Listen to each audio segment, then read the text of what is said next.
My daughter came home crying after she was invited to a Christmas party at my husband's parents' house. When I asked her why she was upset, she handed me a gift-wrapped present without saying a word. "Mom, look at this. Why did this happen to me?" she asked. I was shocked when I opened the present. It wasn't something meant for a child.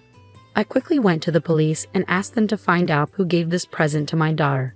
The police investigation revealed that Ed was the one who sent it, and it caused a lot of trouble with our family members. Ed faced serious consequences for his actions. I'm in my 40s and my husband is in his 30s. We both work at the same company. I started working there when I was in my mid-30s after leaving my previous job because my boss insulted me at a party. He called me an old maid because I wasn't married by the time I turned 30. But at my current job, people are judged by their skills, not their age or gender. My husband, who is now my boss, helped me settle in when I first joined the company. We got married quickly, and now we have a daughter in 3rd grade. She's a quiet girl who loves to read and is always kind to others. My husband's sister is quite troublesome, and we don't get along well. Thankfully, I have a good relationship with my in-laws, which makes things a bit easier. My sister-in-law, who really loves her brother, doesn't seem to like that I'm older than him and married to him. She made fun of our quick wedding, calling me names like old hag and suggesting I was too eager for marriage. Despite her comments, she used to visit us often when we first got married. Being older when I had a baby made it harder to get my body back in shape. She'd make rude remarks about my body, saying things like my belly was wrinkled and saggy from childbirth. She even joked that it would droop to the floor. She said I'd probably go gray from the stress of having a baby. Every time she left, she'd make mean comments about me getting dumped by her brother as I aged. I try to brush off her hurtful words, but it's hard not to feel bad about being older than my husband. I distract myself to avoid thinking about it too much, but her laughter still echoes in my mind sometimes. Shortly before I was due to give birth, my sister-in-law's pregnancy was revealed, and she also had a quick wedding. It seemed like she didn't care about anyone else's feelings. After that, she stopped visiting us, and we didn't see each other much because she moved to another city to live with my in-laws after getting married. I was relieved not to have to deal with her sarcastic comments anymore, and I could focus on getting ready for my baby's arrival. When I finally gave birth to a healthy baby girl, it was a bit tough, and it took some time. But my husband was by my side the whole time, holding my hand and cheering me on. When we heard our daughter cry for the first time in the delivery room, my husband thanked me and said, "You did great." We both cried tears of joy together. 7 months after our daughter was born, my sister-in-law had a baby boy. Then she started coming to our house, even though it was a long drive for her. She'd make mean comments to me, comparing our children. She'd say things like, "It's obvious that a kid born to an older mom would have a wrinkled face. My kid's skin is so smooth, isn't it?" The age of the mother at birth really affects the child. I didn't know how to respond to her hurtful words. I was too busy dealing with the challenges of being a new parent to pay much attention to her. The problem was, she never brought any baby supplies with her when she visited. She'd come without spare diapers or formula, and then take a bunch home, saying she didn't want to run out. She'd even take unopened formula with her, like it was normal. I couldn't understand why she would insult me and then take things from our house. But then she stopped coming. My husband said that her husband's job required them to move to a different state. We enjoyed some peaceful times until our daughter started elementary school and found out her cousin, my sister-in-law's son, was also enrolled there. We moved back here because of my husband's job transfer. That's when I knew my peace was over. Even though my daughter and her cousin had different parents, they got along really well. My daughter, who was older and very sincere and kind, looked after her cousin. He, on the other hand, was very popular and had lots of friends. When they both reached the 3rd grade, they ended up in the same class. One day, my daughter won an award for a reading reflection she wrote for a summer project. It was so good that it even got published in the newspaper. The whole family and relatives were talking about it. During a break between school terms, we were visiting my in-laws. This time, maybe because they heard about my daughter's award, some relatives were there who usually didn't get together. But my sister-in-law wasn't happy that our family was getting so much attention. She complained, saying, "It's not fair. That book was supposed to be for my son, but your daughter took it." The truth was, they had just swapped books. They couldn't decide which book they wanted to read, so they agreed to swap after finishing. After they both finished reading both books, they talked about it and decided together which book report to write. My nephew liked the book my daughter read first, so she let him have it.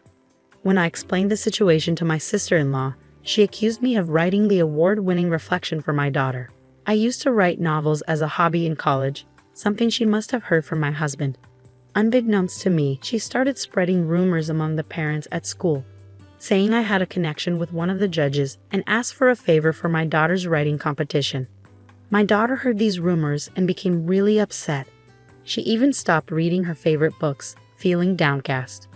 Seeing my daughter so upset, not just because of me, but also because she became the target of mean comments, I couldn't take it anymore. I wanted to talk to my in-laws about everything that had happened, but I first confessed everything to my husband.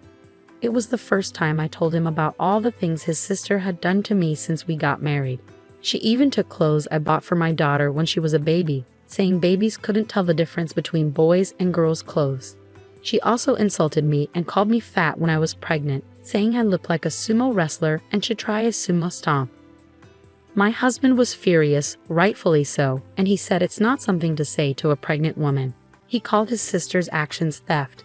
He decided we should share everything with his parents, and he would be the one to tell them. So my husband and his parents went to my sister-in-law's house together. She was surprised to see them, but happy to see her beloved older brother. However, she ended up getting a harsh lecture from him and started to resent me even more. "You snitched to my favorite brother, you old hag. Acting like a tragic heroine must feel good, right? It's the worst for me though. Take responsibility, you old ma," she said. At first, I thought she might be calling to apologize, but it turned out she just wanted to vent her anger at me. So I stopped answering her calls and let them go to voicemail. After about 2 weeks, the calls stopped and I thought she had lost interest since I wasn't responding. But later, I found out that wasn't the case. In December, my in-laws organized a children's Christmas party for the first time. I was curious why they decided to do it this year. My daughter was thrilled to receive an invitation because she had fond memories of Christmas parties from her kindergarten days and was hoping her elementary school would have one too. However, her school didn't celebrate Christmas due to their policy on religious events. Why argue about religious reasons when Christmas has its own special meaning? I wondered. But apparently, some parents had strong opinions about it. I told my daughter we could have our own celebration at home since we did that last year. She was excited about the party and enjoyed picking out a gift for the gift exchange. The invitation for the party asked us to bring a gift worth around $20, so my daughter and I spent some time shopping at a nearby mall to find the perfect present.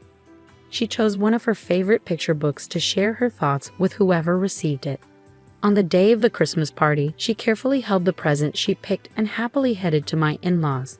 Their house is just a 10-minute bus ride away from the bus stop, which is only a minute's walk from our house. I let my mother-in-law know that my daughter was coming, and she offered to pick her up. 10 minutes later, my mother-in-law called to say that my daughter had arrived safely, and I finally felt at ease. But 30 minutes later, everything changed. I had expected my daughter to be enjoying the Christmas party by now, but suddenly I heard the front door open. It was a weekday and my husband was at work. I was working from home because my daughter was on winter break. The unexpected sound of the door opening alarmed me, so I rushed to the entrance only to find my daughter sitting on the floor crying. I asked her what happened, and she handed me a gift-wrapped bag. She said I would understand once I looked inside, so I opened it. Inside was a torn-up newspaper with my daughter's reading reflection printed on it, along with a message card. The card, written in red ink, said, "If you get too cocky, you and your family will end up like this stuffed animal." There were also patterns that looked like blood splatters. Digging further inside, I found a stuffed animal that had been torn to pieces and covered in red ink. It was too cruel to be a joke. There was no way my daughter would coincidentally receive such a gift. During the gift exchange, my daughter explained that my sister-in-law had prepared this special present for her. Even though we agreed as a family that adults shouldn't personally prepare gifts for the child-focused Christmas party, my sister-in-law was at my in-laws' house. I didn't accompany my daughter because of this agreement. However, my sister-in-law's presence caught me off guard. My mother-in-law would have informed me if she had known my sister-in-law was there, but she didn't notice her. "Didn't you tell Grandma?" my daughter asked. My mother-in-law had always encouraged us to let her know if her daughter did or said anything to us. I had also communicated this to my daughter. When I tried to tell my daughter what happened, my aunt interrupted and said she hadn't called for me. She explained that only children with a connection to missionary schools were allowed. My daughter asked, "What's a missionary school?" And I was speechless. Just this spring, one of our relatives had passed the entrance exam for a missionary school, which had become a big topic of conversation. My sister-in-law's son also attended a missionary kindergarten. My sister-in-law must have thought this topic would be a way to scold my daughter. I told my daughter to stay inside with the gift she received while I rushed to the police station alone. I argued that it was a serious threat, but the police suggested resolving the matter within the family. However, I insisted that threats can be valid even among family members or siblings. Not only were there threatening words, but also a threatening letter and a mutilated stuffed animal, which I argued was malicious. Fortunately, a female police officer happened to pass by and empathized with how scared my daughter and I must have been. After I provided my sister-in-law's address, she promised to go and warn her right away. My wishes were fulfilled in the end, but I shudder to think what might have happened if that officer hadn't passed by. It was disheartening to realize that some members of the police force still wouldn't take action unless there was an actual incident or accident. I worried about how I could protect my daughter in case of an emergency. That evening, when my husband returned from work, I told him everything that happened. He was furious with his sister for ruining our daughter's fun out of spite. He immediately called his parents to express his anger, since the Christmas party was happening at their house and they supposedly didn't know anything about it. They claimed they had no idea my sister-in-law was there. They had left the back door unlocked, so she might have entered that way. My mother-in-law apologized for not paying attention to who was coming and going as she was busy picking up other grandchildren nearby. My father-in-law had been away at work during the day. The Christmas party was mainly organized by the older nephews and nieces, and my mother-in-law had mostly left it to them. Later, the police officer firmly warned my sister-in-law. From what I heard, she was told that any further reports could lead to more than just a warning, so things should be fine for the most part. However, my in-laws were upset by my sister-in-law's actions, which had escalated to involve the police. It could potentially lead to criminal behavior. As a result, they called a meeting with both our family and my sister-in-law's family with the parents present for discussion. When we arrived at my in-laws' house for dessert, my sister-in-law and her husband hadn't shown up yet. They finally appeared right at the last minute, with my sister-in-law clearly sulking. It was obvious she wasn't remorseful and resented me for involving the police. Her husband, sitting next to her, seemed clueless about why they were summoned. He'd appeared to have been called without being informed of the reason. During the discussion, he was shocked to hear for the first time about all the things his wife had done to our family, unaware that things had gotten to this point. He profusely apologized to us, feeling sorry. Seeing his reaction, my in-laws asked my sister-in-law if she had anything to say, but she just responded with, "Not really." She didn't seem to understand why she needed to apologize, acting as if she hadn't done anything wrong. "I didn't do anything bad. The police came but didn't arrest me, right? So that means I didn't do anything wrong." Everyone else was dumbfounded by her logic. It was like they couldn't close their mouths from shock. Lecturing her seemed like a waste of time. Then, unexpectedly, my sister-in-law's husband announced he was divorcing her. We were all puzzled because it seemed like they had a good marriage.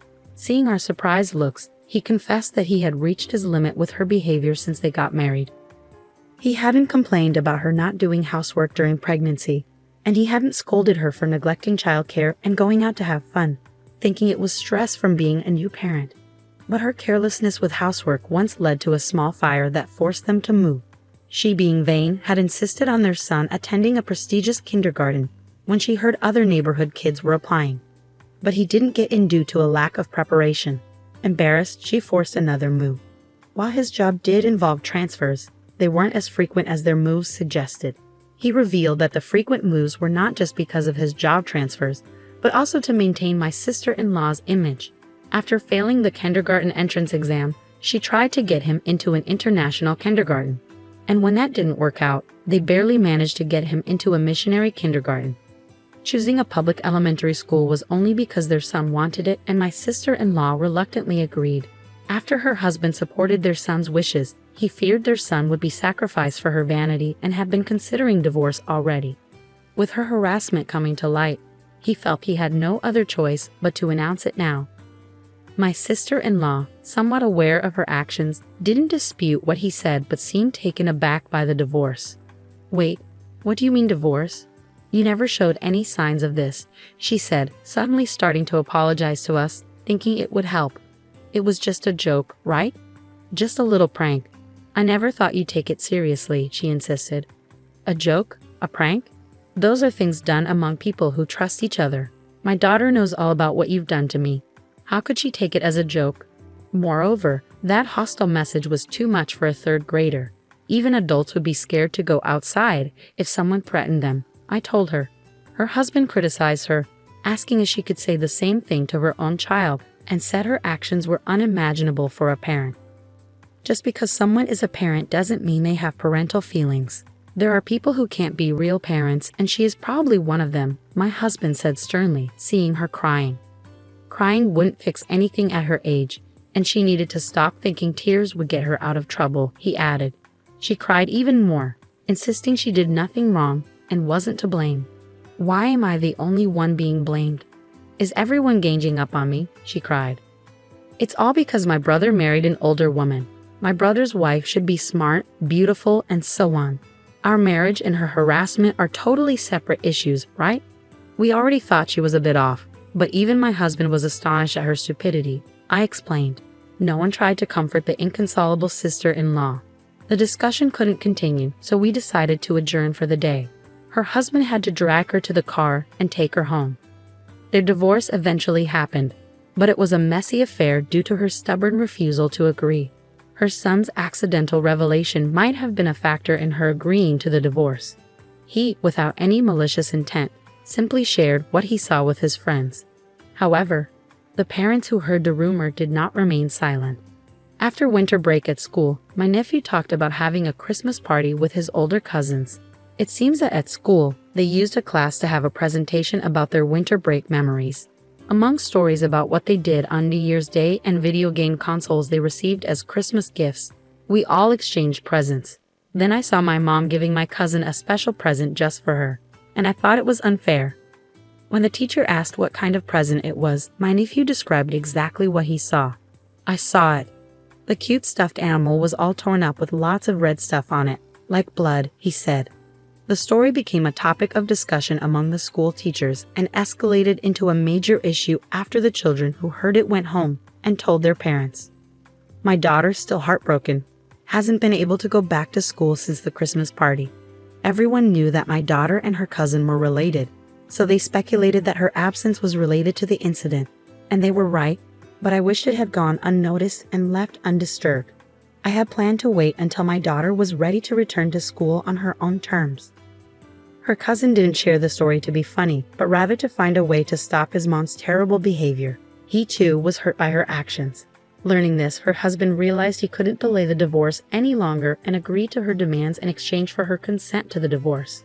By then, she had become infamous in the neighborhood as the woman who threatened children, and no one wanted anything to do with her. She was even pelted with garbage when walking outside. Feeling cornered, she agreed to the divorce, thinking returning to her parents' home would end her nightmare. Her husband had no intention of giving up custody, but she readily relinquished it. I'll remarry someone much better than you. Kids are a nuisance when remarrying, so I don't need him, she said in front of her son. But he stood up to her.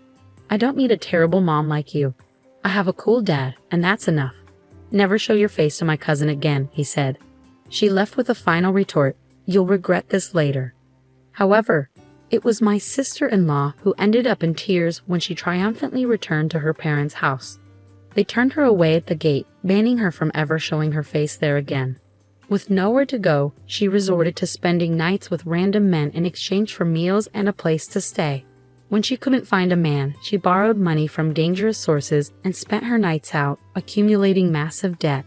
Her debts became so overwhelming that no amount of part-time work could cover them, and eventually, she disappeared. My husband and his parents decided not to file a missing persons report, reasoning she's not a child anymore. They agreed it's better this way, not willing to take care of her if she returns.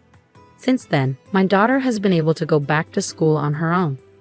Her former brother-in-law didn't move, so her cousin still attends the same school. He now says it's his turn to protect her, and they have become closer than ever. This has led to a deeper friendship between us and my former brother-in-law, as our children have brought us together. My in-laws call both my daughter and their grandson their dear grandchildren, stepping in as his guardians when he can't do the work. With my sister-in-law gone, there's no more tension, and we have built a very trusting and reliable family relationship.